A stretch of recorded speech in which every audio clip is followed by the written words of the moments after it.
like what is their definition of what consciousness is? It's like, so the thing that we're calling conscious or consciousness, if they're saying it's an illusion, like what do they think the process of creativity is? What the process of cognitive function? There's something going on. Yeah, it's interesting. It's kind of double talk because they will admit they have it, but when they say it's an illusion, I think what they mean a few different things by it. But there is no point in the brain where you can, locate consciousness. It's a global phenomenon. So it's something that emerges from this harmonized collective activity of, 80 billion neurons interacting. And they also mean that consciousness doesn't have any causal power. And by that, I mean they don't think that your conscious thoughts actually do anything in the world. Like when you decide to raise your arm, they think it's just the brain is getting sensory input and there's algorithms encoded in the brain, and then that's creating a behavioral output, almost like this reflexive machine, like an automaton. So how are you aware of this output? What is that? So basically, they say consciousness is what's called an epiphenomenon, and that means that it's there, but it's not doing anything. So they admit that we have conscious experience. But if they're saying it's there, but it's not doing anything, it's still there. It's still there. It's real. So like if you're moving because of an algorithm, but you realize that you're moving because of an algorithm, isn't that conscious? Yes. So it's kind of a ridiculous thing that they call it an illusion, and then other materials might say it's not an illusion, it's an epiphenomenon.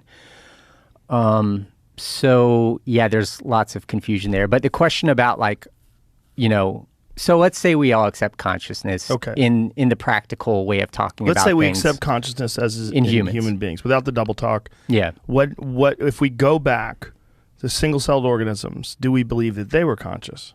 So it's a really complicated topic, and I argue in the book that single-celled organisms probably are not conscious, but they are these information processing systems, these computational systems.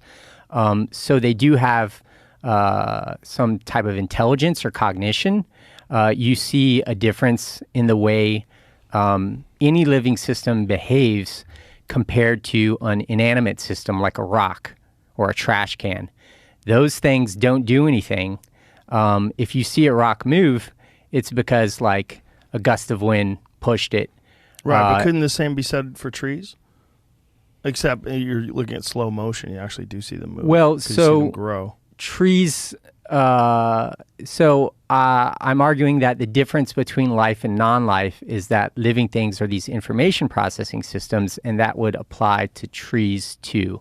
So they're doing photosynthesis, and they might not move the way like a mammal or some other organisms do. They're very slow, but plants will perform something that's analogous to what I explained about bacteria doing chemotaxis. They swim towards food and away from toxins. So the roots grow towards water.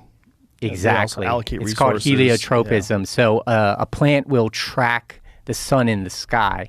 So it has some sort of abstract model of its environment. Some sort of statistical mapping of the environment is encoded in organisms, and it gives them this quality that philosophers call agency.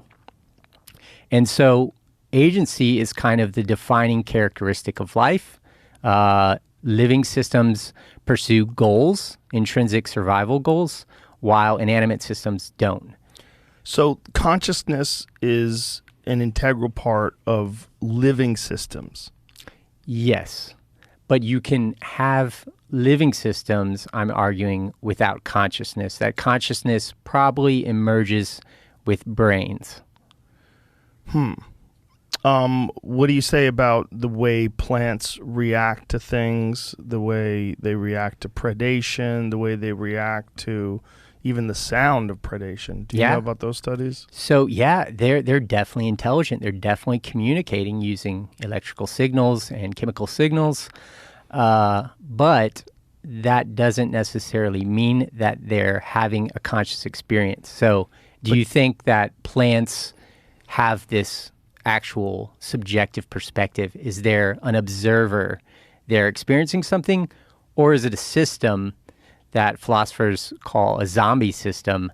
And basically, you will have like intelligent behavior without actually having subjective experience. Is that just a guess, though? I mean, That they don't have it? Yeah. So what I argue in the book is that basically to have a self, to have an observer or an I, some sort of witness to this experience, it's not good enough to just store some sort of model of the world. The model has to start modeling itself.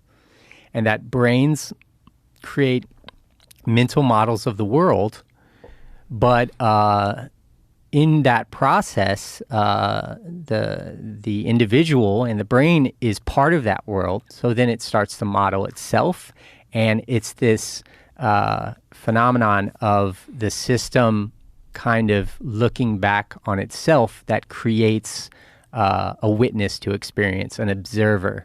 So to answer your question, yeah, it's kind of a guess. Maybe someone could argue that very simple life forms do a very simple form of self-modeling. The biologist Michael Levin would argue that, and that could be right. But I think we can reasonably agree that it at least starts with life.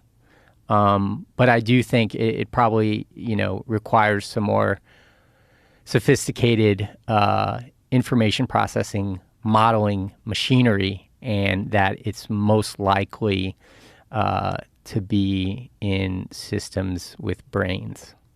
And when we're talking about consciousness, we're talking about consciousness. First of all, we're talking about consciousness in terms of the way human beings view consciousness.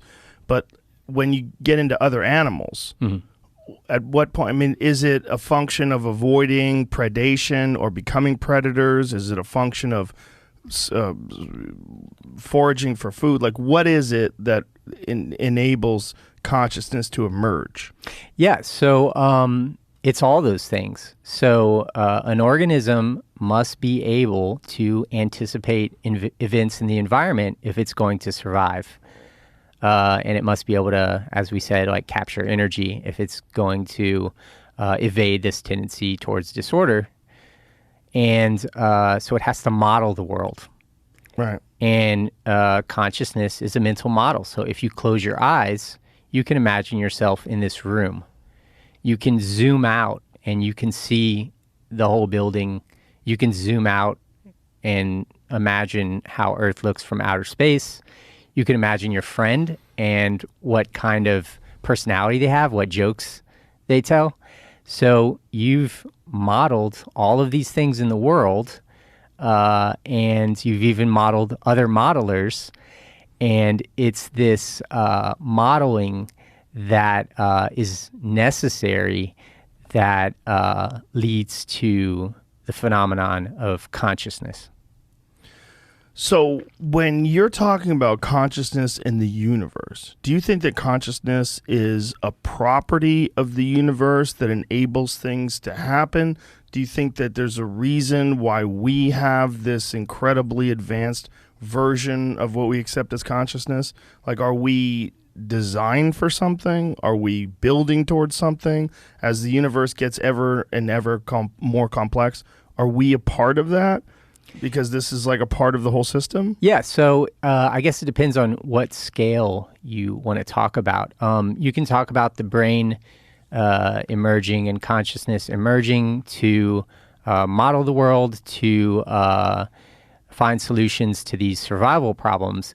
But if you zoom out and you look at the big picture, you see that basically the universe and the matter in the universe is starting to wake up when life emerges and you have conscious agents. It's the matter in the world that's starting to experience the world. So you could look at this process of increasing complexity, that is this sort of cosmic scale evolutionary process, as the universe itself coming to life or even waking up. So Carl Sagan has this famous quote. He says, "We are a way for the cosmos to know itself." And this book takes that statement very seriously. It says it's not just poetry. Literally, the